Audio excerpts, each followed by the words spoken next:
Hello, I want to pick up a comment that's been left, and I think it's a really interesting and yeah,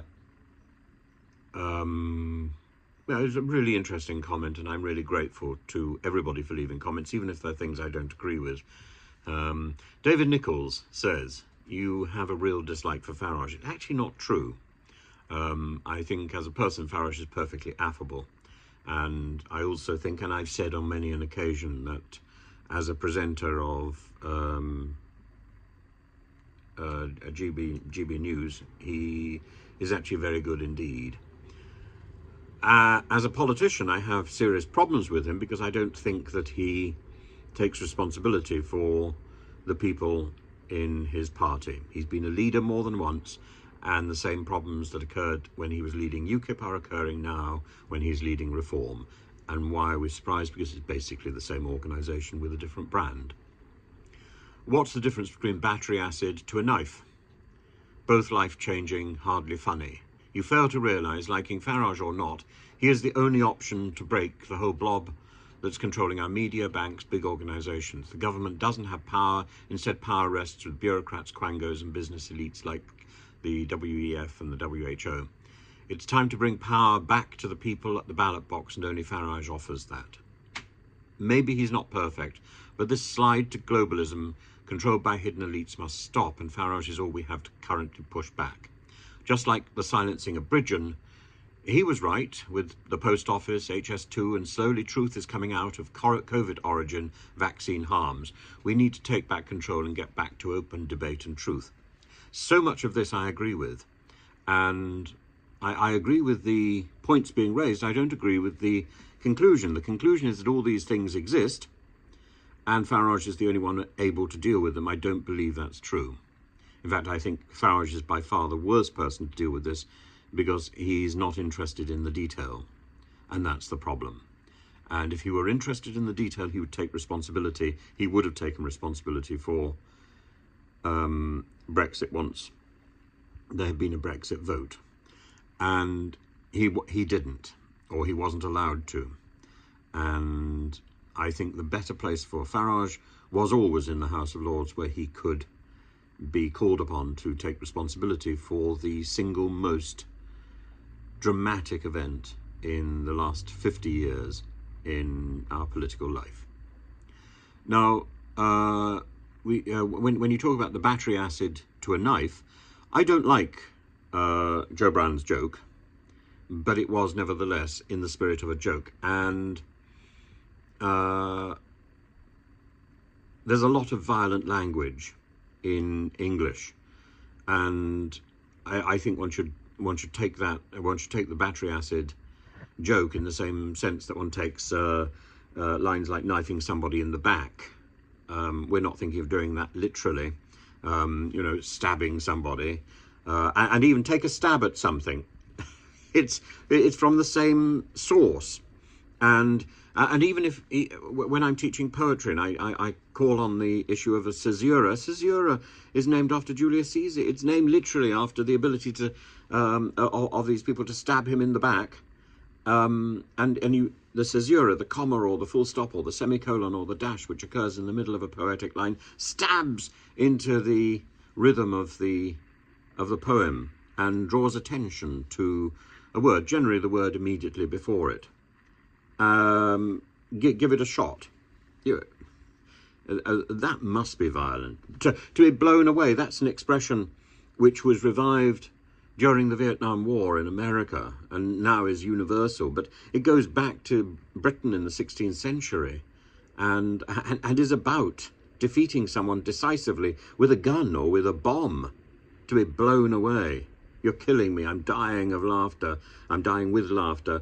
To override something, literally, to squash something. A deadline, which is a line around a camp beyond which, if you cross, you will be killed. There's even horticultural violence, to nip something in the bud. The metaphorical use of language and the use of really violent images in language to draw attention to a situation, to articulate a problem. This is part of English, and the joke of Joe Brand is within that tradition.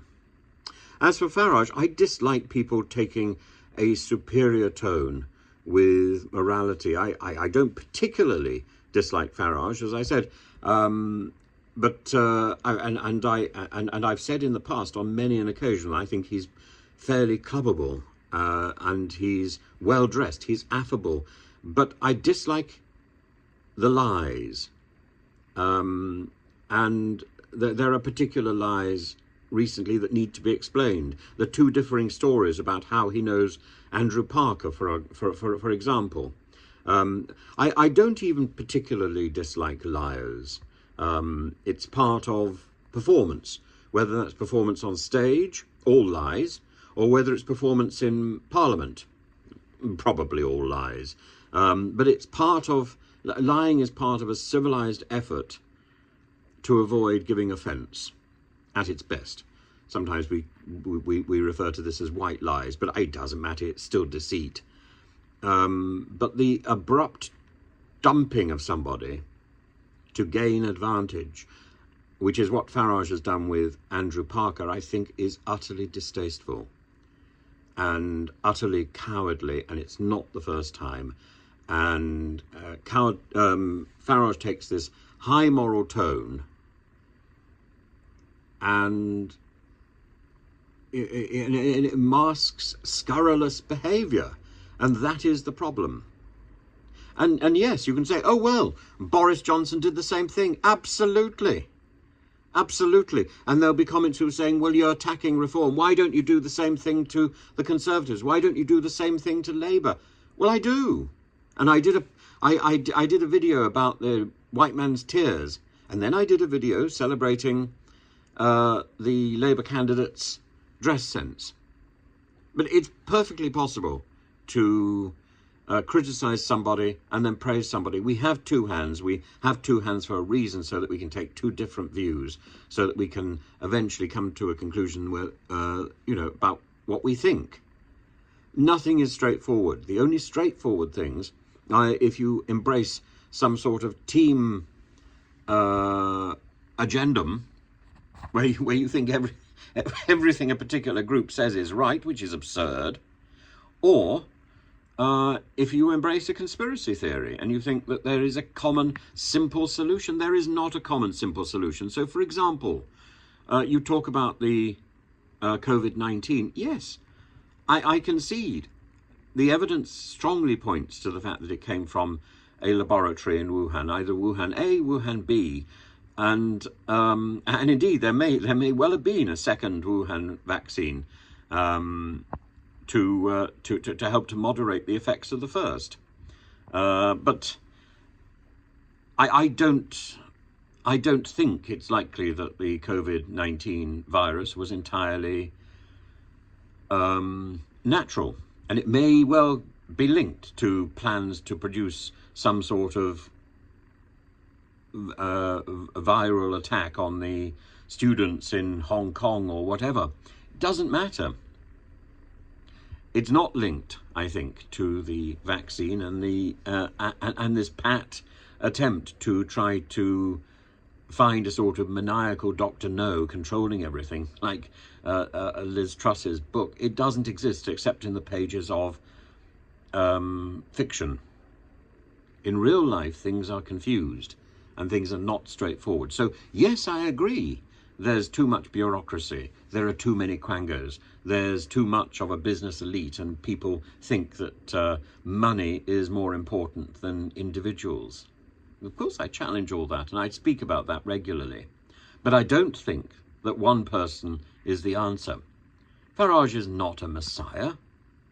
Farage is a deeply flawed individual with a beautiful dress sense, but deeply flawed nevertheless, and those flaws need to be called out.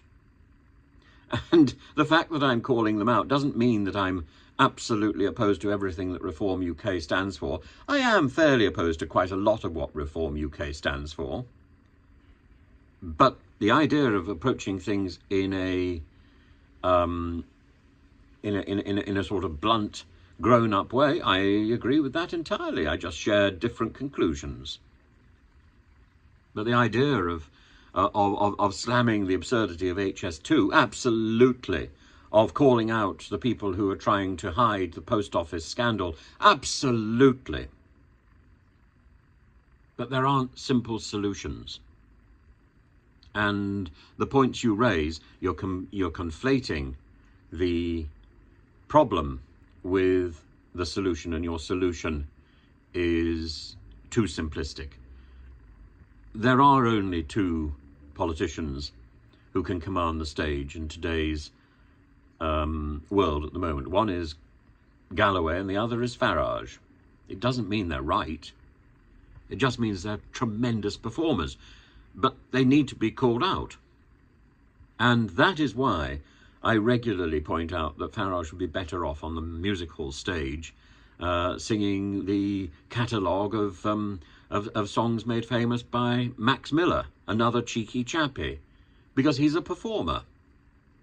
And he hasn't thought through the issues that are important. He is extraordinarily fluid and fluent when it comes to a discussion about Brexit and the effects of Brexit and the problems of Brexit, or his solutions to the problems of Brexit. But I don't think he's thought through all the issues, because he's not in Parliament, because he's not at the cutting edge of politics, because he's been sitting in a TV studio pontificating about one subject, a very small range of intellectual capacity, a very small intellectual stretch. And he's not the answer to all your problems. But I think articulating those problems, defining what those problems are, that is part of the solution. Looking for a solution at the same time, you're going to be looking in vain, because there isn't one. And I don't think Keir Starmer is a solution either. Once he gets into power and realises, in all likelihood, that the VAT on private schools is illegal under the ECHR rules, he will be stymied, and he will have to think again, and he will not have room to manoeuvre in exactly the same way as Rishi Sunak didn't really have room to manoeuvre. Why? Because Rishi Sunak was soiled by Liz Truss, and Keir Starmer will be picking up that baton and will have the same issues to address and the same bandwidth to operate within. We need to push things back to the time of David Cameron at least, and I think we need to push things back to a coalition government, or even a national government of unity. But I don't think Keir Starmer will be any more successful than Rishi Sunak. Rishi Sunak has been foolish. He's taken his eye off the ball. Why? Because he is extraordinarily good at learning, at memorizing a script, at learning slogans, and somehow he's left his brain in number 11. Why? Why would he make such a stupid sacrifice? Because when he was Chancellor, he may have made decisions you don't agree with, but he was very clever. And now he's Prime Minister. I don't think anybody would turn around and say Rishi Sunak is very clever. They would say Rishi Sunak has a great memory. They would say Rishi Sunak has a lot of energy, but very clever. It's like we've got a different Sunak in number 10 than the Sunak that we had in number 11. Rishi Sunak has been stymied by politics. Why? Because he was over-promoted almost as soon as he got into Parliament. There was a tradition that somebody would go into Parliament, go into the House of Commons, sit on the back benches, learn the ropes for 5 years before they got any promotion at all. That tradition needs to be revived. And people who haven't been in Parliament for 5 years need to shut up and sit on the back benches and observe how things are done, so they can learn how to do politics properly, because it's an art and it's difficult. And Rishi Sunak has demonstrated in the highest office in our country he is inadequate, utterly inadequate, and he should not be in power any longer. And it doesn't matter whether I would naturally vote Conservative or Labour or Lib Dem. I would always say that Rishi Sunak should be out of power, because he has demonstrated incompetence in office, in the same way as Liz Truss demonstrated in a different form incompetence in office. She did it in a month. Rishi Sunak took a little bit longer to establish the fact that he couldn't do the job. Boris Johnson could do the job very well, but he was hampered by his own personality, which actually we all knew about in advance. We all knew he was a liar. Why was that going to change? But sometimes deceit can be efficacious. Not desirable, but it can be efficacious. As for Theresa May, utterly inadequate.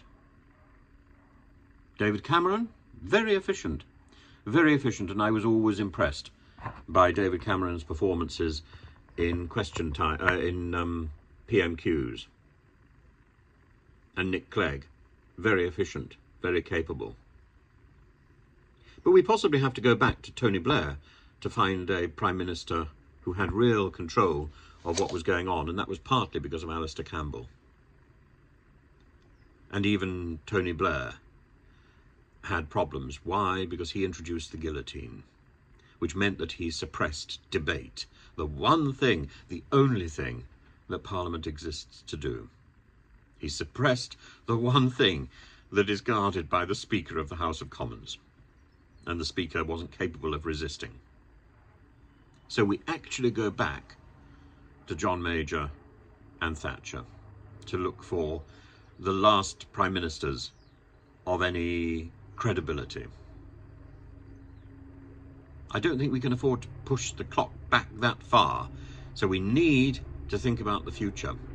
And Farage is not the answer, believe me, because he doesn't have the political nous to be able to negotiate through the House of Commons anything except for his will. A Prime Minister, a good Prime Minister, a good party will listen not only to the people on its backbenches, and that's why new politicians need to stay on the backbenches for 5 years, so they learn how to get their voice, their insignificant voice, heard. How to put forward laws, bills, which private members' bills that will actually do some good before aspiring to and acquiring high office. They will learn. But a good Prime Minister listens not only to the backbenchers, but also to the opposition. And this idea that one government is stealing from the opposition, that is its job. That is its job, and that is the job of the opposition, to slyly and coyly provide alternatives to the government's proposals, alternatives which will work. And then they are tested in the once they become acts of Parliament, they are tested by the lawyers in court. And even at that point they can fail, like the fox hunting bill, like the Fox Hunting Act, a failure in real life. No matter whether you approve or disapprove of the actual bill that went through Parliament, a failure in real life, a failure for 20 years. And we shouldn't be wasting time on failures like the fox hunting, like Rwanda. We should be doing serious, grown-up, mature politics, and that means listening and debating. So yes, I'm really pleased with that comment. I think it was a wonderful comment, but I think it confuses the problem with the solution, and that's something that Suella Braverman, Priti Patel, cleverly, even Matt Hancock, all of these people that I've criticised in the past, all of them fall flat on that problem of confusing the problem with the solution. Identifying the problem is one issue, and it's a big call to identify the problem correctly. It doesn't mean the person who identifies the problem has got the solution. That requires a lot more thought, and maybe thought from different people. But putting your finger on the problem, that's great.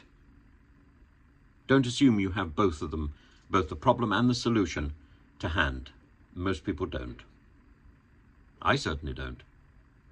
So what I do in my YouTube videos is to try to identify as often as I can where the problem lies, and that means sometimes I contradict myself, but I'm not a team player, and I'm not trying to support one team or the other. And David Gork, for example, apparently said he's going to vote for rejoin EU. I think that's tremendous. I think that's a voice we ought to be listening to, because in the end, we either have to rejoin the EU or we have to forge an entirely new relationship with the EU that is going to link us more directly with our closest neighbours. Because this adversarial relationship with members of the EU doesn't work, as we've seen in the last 6 odd years. It doesn't work. So we need to think again. The voice of rejoin EU, though very small at the moment, will grow, because in the end there's a lot of people in the Labour Party who want to rejoin the EU. As I say, that may not be the solution, but the problem is easily articulated. The problem is articulated with one word, isn't it? Brexit.